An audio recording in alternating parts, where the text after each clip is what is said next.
And you say, well, why didn't the employees do something? They did. They told the people higher up, the people with the flags in their office. And you know what they did? Nothing. You know why?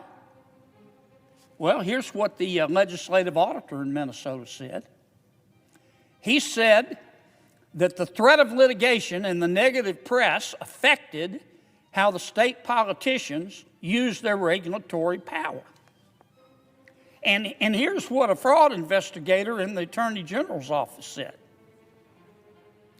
She said, there is a perception that, I'm quoting now, that forcefully tackling this issue would cause political backlash from the Somali community, which is a core voting bloc for Democrats. And in fact, one of the other witnesses in the fraud investigation said, look, I told the prosecutors, let me just give you a cold dish of truth.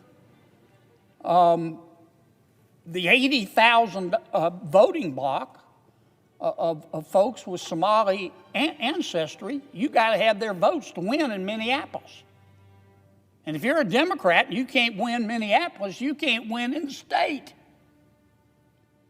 So the politicians did nothing. Don't just take my word for it. And don't blame the state employees. They tried. In fact, recently the state employees, they just said, look, we've had enough. They posted this.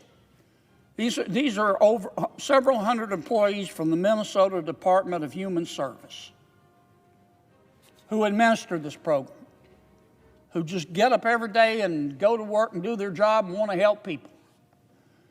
This is what they posted on social media. I'm quoting now, Mr. President. Governor Tim Walz is 100% responsible for massive fraud in Minnesota. I'm sure he wasn't the only one, because this fraud was an open secret. But I'm quoting from what the employee said. Governor Tim Walz is 100% responsible for massive fraud in Minnesota. We let Tim Walz know of fraud early on. That's the employees talking. Hoping for a partnership and stopping fraud, but no, we got the opposite response. Tim Walz systematically retaliated against whistleblowers.